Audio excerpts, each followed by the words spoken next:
मुझसे मेरी राय जानेंगे कि क्या लगता है। मेरी राय की क्या अहमियत है, जबकि खुद सत्ताधारी दल और उसकी सरकार ये मान रही है, ये एहसास करा रही है कि राहुल गांधी की यात्रा को बंद कर दो तो देश से कोरोना खत्म हो जाएगा। तो आप समझिए कि कोरोना देश में इसलिए आने वाला है क्योंकि राहुल गांधी की यात्रा चल रही है। ये जो सोच वो डालने की कोशिश कर रहे हैं, अगर सारा देश इस सोच के साथ है तब तो फिर ठीक है, वो सही बोल रहे हैं। लेकिन अगर सारा देश इस सोच को हास्यास्पद मान रहा है तो इसका मतलब है कि सत्ताधारी दल डरी हुई है, इस यात्रा से डरी हुई है।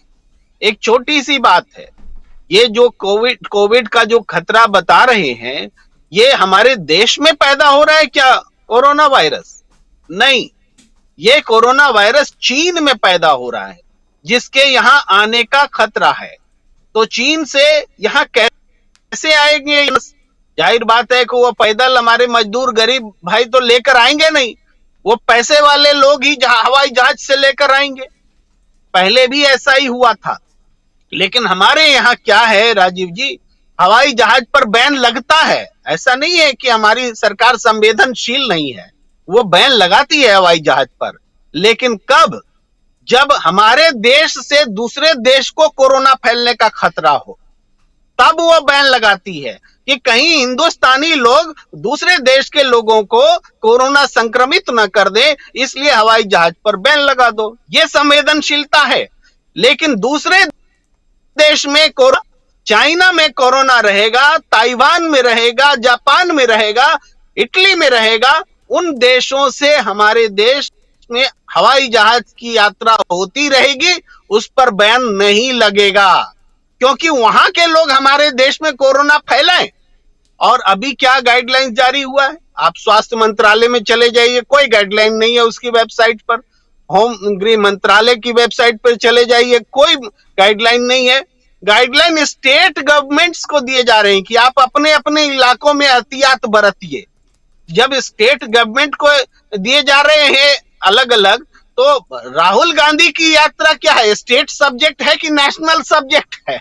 ये बड़ा सवाल है कि भाई राहुल गांधी की यात्रा नेशनल सब्जेक्ट है और कोरोना पूरे देश में स्टेट सब्जेक्ट है।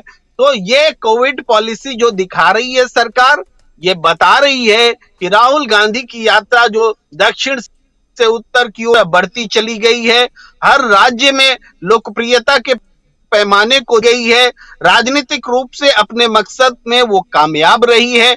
या मैं न मानूं तो कम से कम इस बात की पुष्टि भारतीय जनता पार्टी के एक्शन रिएक्शन से हो रही है कि वो सफल हुई कि नहीं हुई है। बीजेपी और उसकी सरकार जिस तरीके से इस चाहती है, वो ये बताती है कि राहुल गांधी की यात्रा सफल हो रही है, नहीं तो कोई कारण नहीं है कि देश में सारी गतिविधियां चलती रहेंगी, शादी विवाह से लेकर के रैलियां तक। अभी मेघालय में नरेंद्र मोदी जी रैली करके आए, उनके पोशाक पर एक टिप्पणी कर दी कि ये नर है न नारी है, फैशन के पुजारी है, इस तरह की बात।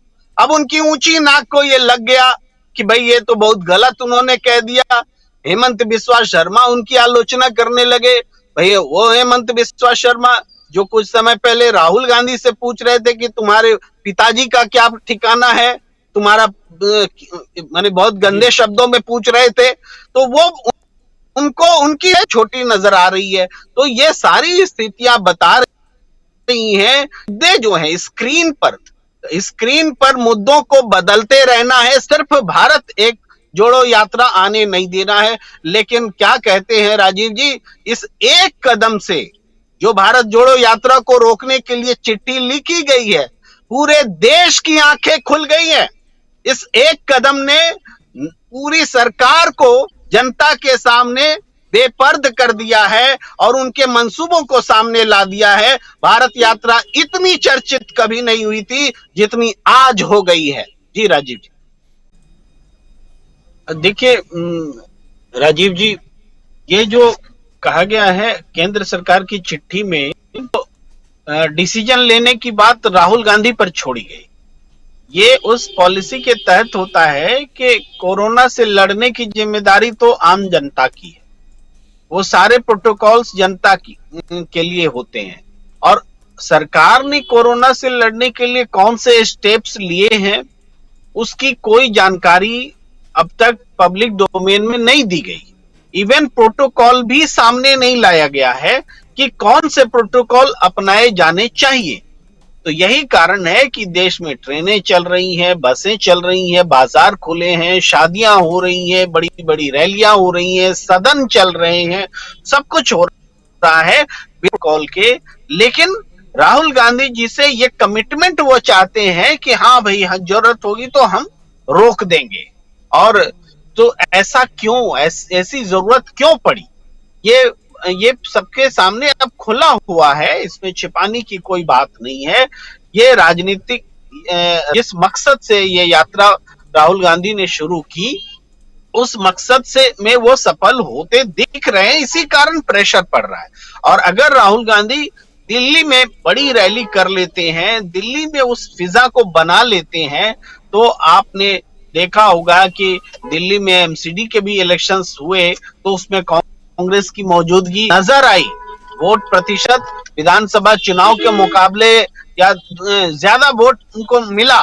तो अगर इस तरीके से पार्टी यहाँ रिवाइव करेगी दिल्ली जैसे इलाके में और कश्मीर तक पहुंच जाएगी, तो हिमाचल में रिजल्ट मिल चुका है, आप जान रहे हैं।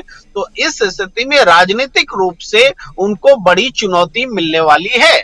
और जो 2023 में जो चुनाव होने वाले हैं वो 10 राज्य जम्मू कश्मीर को लेकर के 10 राज्य अगर माने तो ये इस चुनाव या तो बीजेपी अपने स्वर्णिम काल में पहुंच जाएगी सारे प्रदेश जीत करके, और या तो वो अपने सबसे खराब दौर में पहुंच जाएगी। ये महत्व है 2023 का।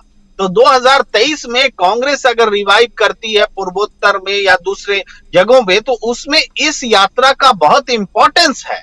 तो इस यात्रा को कैसे डैमेज किया जाए, ये उनकी दूर की मंशा है। और कोरोना की जब भी बात आती है, देखिए आपदा में अवसर तो आते हैं, किसके लिए आपदा और किसके लिए अवसर।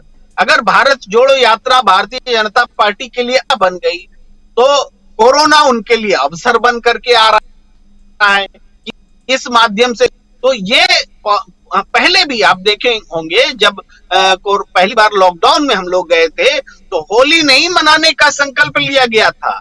10 मार्च को संभवतः होली थी 2020 में, और इस दौरान उनको जब अवसर मिले तो उसी कोरोना का अवसर बना करके उन्होंने मध्य प्रदेश में सरकार बना ली, जिस जिक्र कर रहे थे। तो आपदा को अवसर में वक्त बहुत सारे बिल्स लोकसभा चुनाव के दौरान, लोकसभा जब चल रहा था कोरोना के दौरान, तो बहुत सारे बिल को बिना किसी बहस के, बिना किसी बातचीत के कोविड प्रोटोकॉल के तहत कैसे निपटा दिया गया था, देश ने देखा। और उसके दुष्परिणामों को हमने कृषि कानून के तहत देखा है, जिसमें 10 महीने में 700 से ज्यादा, 13 महीने में 700 से ज्यादा किसान मरे, सरकार को वो बिल वापस लेना पड़ा। वो सारी चीजें हमने देखी है।